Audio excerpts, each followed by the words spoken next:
Con Gustavo Larrea tenemos una vieja amistad y una inacabable discrepancia. Él es presidente nacional de Democracia Sí, director de la revista Mi País, fue en el 2010-2014, ministro de Gobierno en el 2007, exministro coordinador de Seguridad Interna y Externa en el 2008, director para los países andinos de la Asociación Latinoamericana de Derechos Humanos. Recuerdo mucho esto, es la ALDU, ¿verdad, Gustavo? ¿Cómo no, Carlos? La que fundó Roldós en el 79. Así fue, Jaime ¿Cuando Roldós. estaba Parra allí atrás? No, todavía Juan no estaba aquí, estaba Sevilla, ¿no? Que fue... que fue embajador en Washington. Horacio. Sí. Viceministro de Gobierno en el 96, diputado en el 94, 96, director de proyectos de la Fundación Esquel 90-94, director del Colegio Solidaridad, esta no me la sabía. Del Colegio Macac, tampoco me la sabía, que eras educador. Profesor de la Universidad Central, estudio de Sociología allí y de Derecho en la Universidad Central de Venezuela. Esto en el 73-77, por si acaso, es importante aclarar el periodo en que fue. Gustavo Larrea es un político de izquierda de toda la vida, fue fundador y es fundador de Democracia Sí, y ahora se postula a la presidencia de la República. Buenos días y bienvenido, Gustavo. Muchas gracias, Carlos, un gusto estar aquí. Vamos a ver. Vamos a ver si te da gusto estar aquí. Vamos a ver, no te adelantes. ¿Qué es ser de izquierda? A ver, yo creo que en el momento actual, porque atraviesa el mundo, creo que izquierda es luchar por la inclusión social, pero creo que además es luchar por el desarrollo económico. Creo que la vieja izquierda creyó que la justicia social se hacía por sí misma, sin lograr un desarrollo de la economía. Y creo que ser de izquierda en el siglo XXI es entender varios temas: el tema del desarrollo, la inclusión social, la superación de la pobreza y la armonía con la naturaleza, construir en un proceso cambios tecnológicos y culturales que permitan recuperar un planeta que está por extinguirse. Ok, no le veo ninguna diferencia con lo que proclama la derecha, salvo en el lenguaje. La derecha habla también de inclusión social, impulsa el desarrollo económico, busca la superación de la pobreza, no solamente la superación de los pobres, que no es lo mismo, y tiene una enorme preocupación ambiental. ¿Dónde está la diferencia? No creo que sea tan así como lo dices tú, porque históricamente la derecha ha sido la que ha estado a favor de la exclusión social, no le ha gustado compartir con los indígenas, sí, ya con cambió. Los negros. Así es, ya cambió. Bueno, Mira el discurso de Lazo, mira el discurso de pero no es Celi. creíble, pues, o sea, el momento en que te plantean las sociedades no son de derecho, privaticemos la salud, la educación, es no porque es no entienden realmente. ¿Y es creíble que tú dejaste de ser marxista? A ver, es completamente diferente, porque si yo... Dejaste de ser marxista. A ver, yo te diría, yo nunca fui marxista, en el sentido en que tú estás pensando, porque para mí los teóricos de derecha, de izquierda, lo que pueden hacer es reflexionar sobre una época histórica de la humanidad. Coger como dogma un pensamiento es no entender la diferencia entre política y religión. Eso me consta. Desde el 2016 tú tienes este discurso. Cuando no ibas a ser candidato presidencial hicimos una obra quemarropa. Ahora, ¿cómo no? Eso es ser de izquierda. ¿Qué es la izquierda? Para ver en cuál de esas izquierdas está Democracia Sí, que no es lo mismo ser de izquierda, así es como tú concibes tu práctica, versus la izquierda. Yo creo que tiene varios matices de Desde luego, yo creo que hay varias izquierdas. Hay una izquierda populista que usa el discurso radical de la izquierda, pero que gobierna con la derecha. Y no solo eso, sino que da pasos atrás en la historia. Es decir, por ejemplo, reforma la educación el señor expresidente, me refiero a Rafael Correa, y hay un retroceso histórico en la educación. ¿Expresidente tan suavecito así nomás? Por ahora. ¿No fue dictador? Ese señor ¿No fue tirano? un gobierno autoritario y corrupto. Entonces, el señor ex corrupto, por lo menos. Y autoritario. Ok. Pero, ¿qué pasa en ese retroceso histórico? Que la educación en nuestro país, como derecho, implicaba que la educación media estaba débilmente vinculada a la producción, pero estaba vinculada. Débilmente. Tenías colegios de artes y oficios normales, tenías colegios técnicos. Este señor decidió acabar con el bachillerato técnico, acabar con... Esa es la izquierda con discurso populista que gobierna con la derecha. ¿Qué otra izquierda hay? Hay una izquierda, diría yo, una izquierda radical que comprende que pelea incluso por causas justas, pero que no comprende que los intereses del conjunto de la nación rebasan su propio interés gremial, sea sindical o étnico. ¿Qué es cuál? Aquí.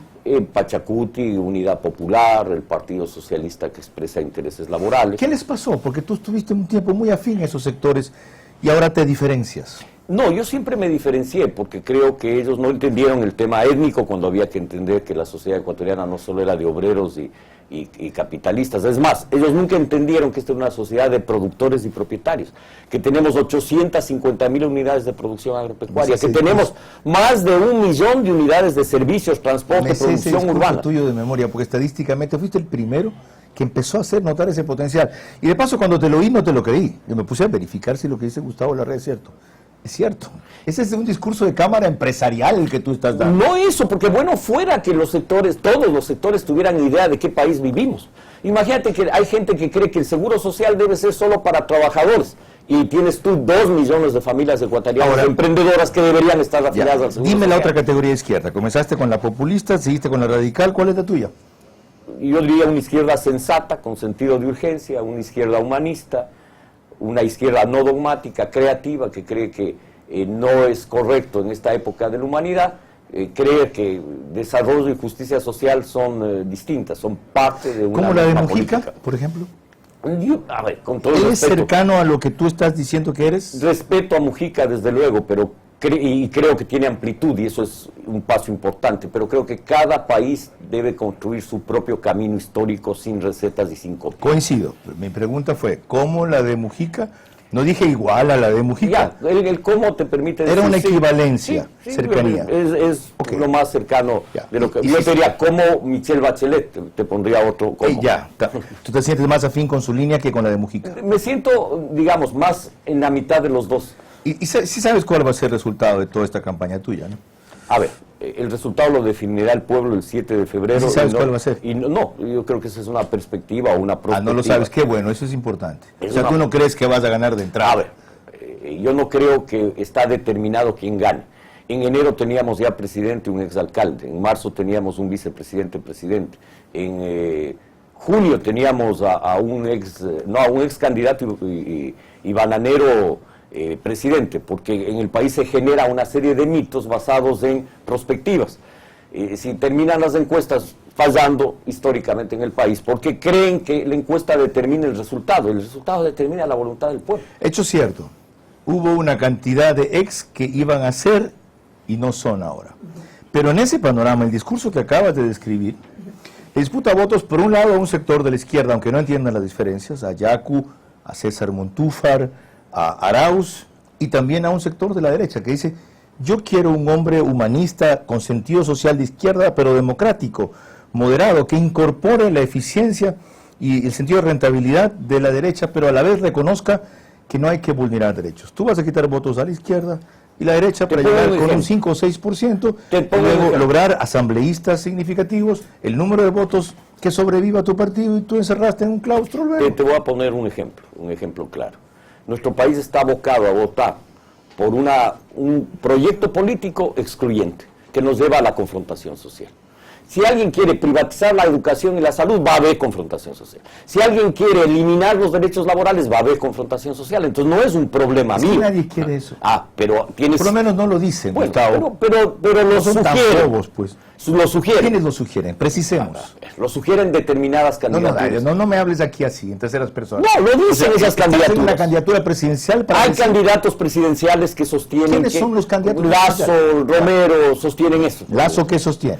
Lazo sostiene que es mejor una economía donde la salud sea una mercadería y no un derecho. Ya, ¿y Romero qué Lo sostiene? mismo, lo mismo. Entonces, ¿a qué me refiero? Para terminar la idea. Y por otro lado, tienes un sector que puja por sus reivindicaciones sin tener un proyecto nacional para dinamizar la economía y para incorporar y resolver el problema de la Y por inclusión este lado social. tenemos un líder que nadie conoce. A ver, pero es un líder que siguen conociéndole día a día y que va aumentando en las encuestas día a día. Ese es el problema. O sea, aquí el primer paso para ser elegido es ser conocido. Y tú has estado distante, va y viene en la plataforma nacional de reconocimiento. ¿Y ahora crees que porque estés en campaña 3 meses vas a lograr captar a esta gente? A ver, esa es una decisión que lo va a tomar el pueblo el 7 de febrero, no está determinado. No, que ya la antes. tomaste tú. No, mira, es que es muy simple. Si tú ves las elecciones de hace un año y medio, ¿Qué dicen las encuestas? Democracia sí, una alcaldía. No gana ninguna prefectura. La prefectura de Santo Domingo, 3%. Resultado, 34 alcaldías, 5 prefecturas. Sí, hay desde 1.400.000 votos acá, Democracia sí. ¿Qué dicen las encuestas? Que no alcanzaba ni el 1%. ¿Qué dice la realidad? 14%. Dijiste bien, ¿de hace cuánto tiempo fue? Un año, 3 meses. Ok. ¿Qué ha pasado de año y medio acá? Lo que te quiero decir... Hubo dos cosas, de hace un año acá hubo octubre y la pandemia. El electorado ecuatoriano no es el de hace año y medio. Desde luego que no. Hay cambios en el comportamiento electoral y no creo que sea una fotografía del 2019 la que vamos a vivir en febrero del 2021. Con mayor razón. Es decir, yo creo que la fotografía va a ser mucho más beneficiosa ¿Dónde para la democracia? criticando al gobierno por las barbaridades que hizo y deshizo durante la pandemia? A ver, he estado en los medios de comunicación criticando, le he dicho con claridad al país, en octubre le dije con claridad que el gobierno tiene que quitar esas medidas económicas si quiere que el conflicto social ¿Quién baje. es el gobierno? ¿Quién? El presidente de la República, y lo dije por carta pública, no lo dije, fue transmitido por varios canales de televisión. Y finalmente el gobierno entendió que tenía que ceder y que no podía tener esa política. Y en relación a la pandemia, yo creo que en la pandemia el gobierno se equivoca cuando no fortalece el sistema primario de salud, los subcentros de salud, y le he dicho públicamente. En la ley que discute, que manda la Asamblea, el gobierno fue incapaz de mandar una reforma en la ley que incluya fortalecer el sistema de salud preventiva. Imagínate qué pasó con el salud Yo creo preventivo. que tú te equivocas al no ir a la Asamblea y buscar la presidencia. Hubiera sido fenomenal que encabeces la lista de tu partido y pongas a una figura X, Y, Z para ser presidente y no desaprovechar el bagaje de conocimientos y de visión que tienes de las cosas. Pero bueno, vamos a ver qué cree Yolanda, que prosigue la entrevista. Ya vieron por qué es fascinante el personaje. Sí, y además, ¿por qué es que me gusta debatir con Carlos? No estamos debatiendo, te estoy entrevistando, solo que no es una entrevista. Una entrevista. Sí, tienes razón. Por supuesto. Yo le voy a traer un poco a la zona de confort, no se preocupe. A ver, se hicieron reformas en el ámbito electoral para que los candidatos puedan competir en igualdad de condiciones. ¿Eso se aplica? ¿Se está cumpliendo? ¿La gente está haciendo campaña abiertamente desde ahora? A ver, yo creo que la ley tiene vacíos, no hay igualdad de condiciones, de hecho, porque la balanza que el Consejo Nacional Electoral inclina a un lado o a otro es una balanza que ha sido ya abiertamente criticada. El Consejo Nacional no logra generar confianza porque no actúa en consenso. Hay minorías, mayorías que generan desconfianza. Creo que hay un clima de desconfianza. En ese clima de desconfianza puede incluso legalizarse candidaturas que no cumplan con los requisitos de ley. ¿Cuál? No lo han hecho aún. Me refiero a que el Consejo Nacional tiene la obligación de actuar bajo la ley y nada más que eso. No se trata de acomodarse político. A mí me parece que este candidato debe ser calificado porque me interesa o no calificado porque no me interesa. ¿Usted no coincide? Aplique la ley. ¿Usted no coincide con lo que ha manifestado la doctora Tamaín en el sentido de que lo importante es que haya una amplia participación, más allá de Totalmente de acuerdo que debe haber amplia participación, pero cumpliendo la ley. Si la ley dice que alguien, tiene que presentarse, inscribirse físicamente y aceptar la candidatura, de hecho que hay que aplicar la norma y no se puede decir a unos tienen que cumplirla y a otros bonitos no cumplan. O para inscribirte tú tienes que presentar tus documentos y si un candidato no presenta sus documentos simplemente está fuera de la ley. ¿Cuál sería su posición, su respuesta si es que en las elecciones del 2021 tenemos otro apagón? A ver, yo creo que hay que tener vigilancia de este proceso electoral, creo que todas las fuerzas políticas estamos conscientes de eso, y en ese sentido, pues, exigirle al CNE plena transparencia, y no quedarse ahí, si es que hay un proceso no transparente, denunciarlo, judicializarlo, y que las autoridades que violen la ley, paguen por violar la ley, por cometer un delito. En este momento el correísmo reclama que representa en el Ecuador lo mismo que la victoria de Arce en Bolivia y el voto por una nueva constitución en Chile. Ese es un sueño de perro, no representan eso, ¿Quién es el representan la corrupción, representan a un régimen autoritario que dirigió este país y que tiene a más de 25 ex ministros de Estado, ex gerentes de empresas procesados penalmente, prófugos del país y a presos, 14 con sentencia ejecutorial. Con respecto a lo que conversaban con Carlos sobre las encuestas, yo tengo una visión tal vez diferente. Usted pasó del último pelotón, usted estaba al fondo de las encuestas y pausada pero firmemente ha ido escalando. Está en este momento entre el cuarto o quinto puesto. ¿Qué hizo bien? ¿Qué hizo bien que le podría permitir subir en esa escalada? Creo que me conoce más la gente, que creo que este primer recorrido nacional que termino ¿No ha mañana hecho en Esmeralda. ¿Usted no ha hecho un Sí, trabajo pero científico? no voy a entrar en la polémica de las tres encuestas, la que le da ¿Pero el triunfo. usted sabe o cree? Yo sé cómo estoy, pero lo que te digo, hay una encuesta que le da el triunfo a Lazo, otra encuesta que le da a Yaco, otra encuesta que le da a Arauz. Pero todas coinciden en que dos de son las los tres tres mienten. primeros. Ya, Obviamente. pero todas coinciden en que están en los tres primeros Y es lugares. posible que sea así, pero mi candidatura es una candidatura en ascenso que va ganando terreno día a día. ¿Qué le hace afirmar eso? Las encuestas. ¿Qué hace? No, las ¿qué propias hace? encuestas. Las encuestas que no quieren entrar a hablar. Pero hasta ellos dicen eso. ¿Qué están haciendo? ¿Qué está haciendo? ¿Qué está haciendo? ¿El territorio está? Trabajamos casa con por redes casa? sociales, tenemos un trabajo, diría, de militancia en redes, tenemos un trabajo de visitas a provincias, nuestra organización está activada en todo el país, tiene candidaturas con fuerza en la gran mayoría de provincias y está activada, está en plena campaña y creo que eso, o en plena pre-campaña, haciéndose conocer, y creo que eso es lo que ha permitido subir, pero además propuestas que digo sintonizan con el sentir de la gente. ¿Cómo cuál? Por ejemplo, en el ámbito de la corrupción, que es algo que ha indignado a la sociedad, realmente está súper refractaria y no cree en los candidatos en que la pueden combatir. ¿Usted qué opina? ¿Se puede arrancar de raíz este mal que parece que está todo en lo público y en lo privado, ¿no? Y en diferentes niveles de instancias? La corrupción en nuestro país es un sistema, es sistémica, es un sistema basado en una ley, que es la Ley de Contratación Pública y el CERCOP, que permiten la corrupción. Y es el sistema que mejor funciona en el país. Y claro, además, nadie quiere cambiar la ley, pues todos se benefician, no, tal vez no todos, muchos se benefician de esa ley. ¿Qué quiero decir con esto? Una ley que cuando declaras en emergencia una obra pública, sea esta municipal, nacional, provincial, la decisión de la contratación es absolutamente arbitraria, depende del funcionario, él decide qué empresas participan y a quién del contrato. Por lo tanto, no es transparente. No interviene la Contraloría General del Estado, sino cuando la obra ya es entregada, 2, 3 años, 4 años después del contrato. Por lo tanto, la ley es la que permite la corrupción. El CERCOP fija los pliegos de contratación, y esos pliegos de contratación, ¿quién los elabora? Ad hoc, para que el contrato gane fulano sutano. Por lo tanto, hay que cambiar esa ley y tener una ley anticorrupción clara, precisa, transparente, con veeduría ciudadana, donde la contratación sea pública y no secreto de Estado. Ayer hablábamos, Carlos, ¿verdad?, con uno de nuestros invitados de neuromarketing acerca de los candidatos muy bien formados, muy académicos, muy lógicos y racionales. Yo lo que hubiera querido escuchar de ustedes en mi gobierno, no va a existir corrupción, punto. Ya, pero estás sintetizando tú una propuesta. Claro. Dale más claro. duro. Está muy bien. Esa es la entrevista de zona de confort que le ofreciste. A ver. Vamos con Carlos. Esa es la entrevista de zona de confort. ¿Y sabes lo que te acaba de decir? Primero, usted no va a ganar. Y segundo, porque no dices en mi gobierno hubiera querido ser. Si te das cuenta, ¿no? Y segundo, no ha dicho lo que debía. Eso es lo que te acaba de decir. Sí, desde luego esa es la opinión de Yolanda y la respeto. Lo que yo quiero decir con esto Ajá. es que tenemos un país donde la ley anticorrupción no es combatida ni por asambleístas, ni por partidos políticos, ni por el gobierno. Peor Que que requerimos un cambio profundo. Peor que eso. En este sentido. No, dijiste que la corrupción depende de una ley. Desde luego. ¿De cuándo acá?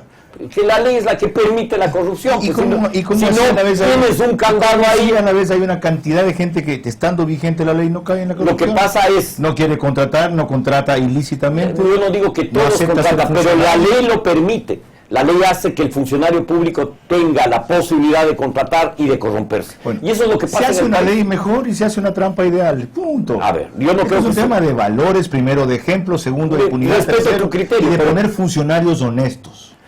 Desde luego que sí, hay que tener transparencia, honestidad y desde luego un gobierno honesto que permita y que combata con eficiencia la Tú has corrupción. estado Pero tan necesitas cerca de una poder ley. tantas veces en la hoja de vida que mencioné. ¿Por qué no has caído en corrupción? A ver, otra cosa adicional, que es muy importante. contéstame Esa la ley, pregunta, ¿por qué por no has caído en honestidad, corrupción? por compromiso ¿Y de con el dónde país, viene tu honestidad? de una formación ética, Ok, desde luego. ahí se acaba la historia. Ya. Una cosa más. ¿Cómo no? ¿Por qué no está Andrés Valdivieso contigo? Porque decidió separarse. ¿Por qué? Porque decidió él, no sé, entonces habría a preguntarle a él por qué decidió No, separarse. no lo voy a invitar para preguntarle eso. bueno, pero te digo, Fue él tu brazo decidió- derecho y hombre de confianza durante mucho tiempo. Trabajó conmigo mucho tiempo y decidió separarse. Y fue o no tu brazo derecho en muchas cosas.